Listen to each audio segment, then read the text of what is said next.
Le virus du nationalisme étant universellement répandu, rares sont ceux qui remettent en question leur suggestion à leur patrie de souche ou d'adoption. Afin que personne ne soit discriminé, l'islam recommande de relativiser les privilèges fortuits dus à la naissance et de réduire les différences humaines.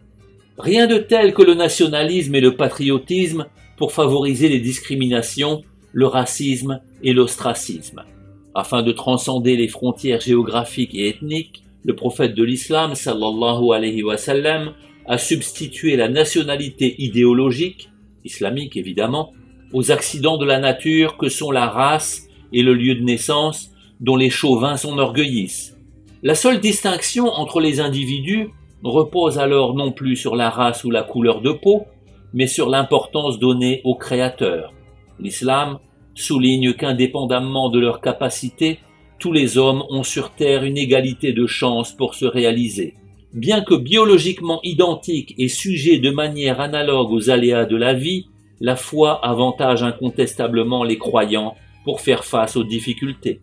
L'envoyé de Dieu, sallallahu alayhi wa sallam, fut soucieux, jusqu'à son dernier souffle, du bien-être de ceux qu'il appelait respectueusement ses protégés, les dhimmi. Au sein du premier État islamique, à Médine, les non-musulmans bénéficiaient non seulement de la liberté de culte, mais également d'un statut juridique et de tribunaux spécifiques, constitutionnellement garantis.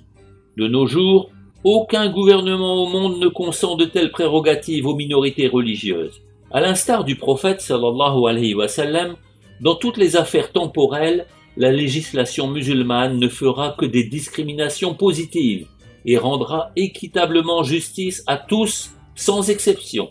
Les droits et les devoirs de tous les justiciables de l'État musulman, même s'ils diffèrent, seront pratiquement équivalents.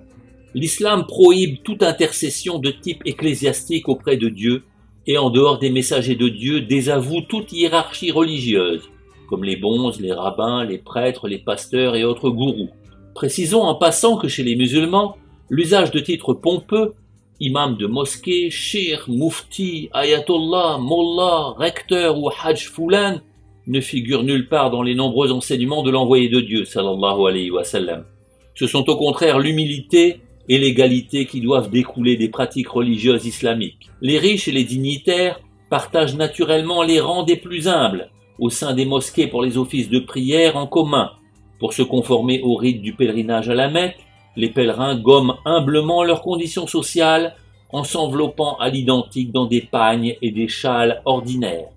Sans en arriver à la fraternisation extrême à laquelle eut recours l'envoyé de Dieu, sallallahu alayhi wa sallam, dans cette circonstance extraordinaire que fut l'émigration, la hijra, l'hégire, il sera tout à l'honneur des nantis de se rapprocher fraternellement de ceux qui sont moins favorisés, en leur donnant un peu d'importance à défaut d'aide matérielle pour l'amour de Dieu.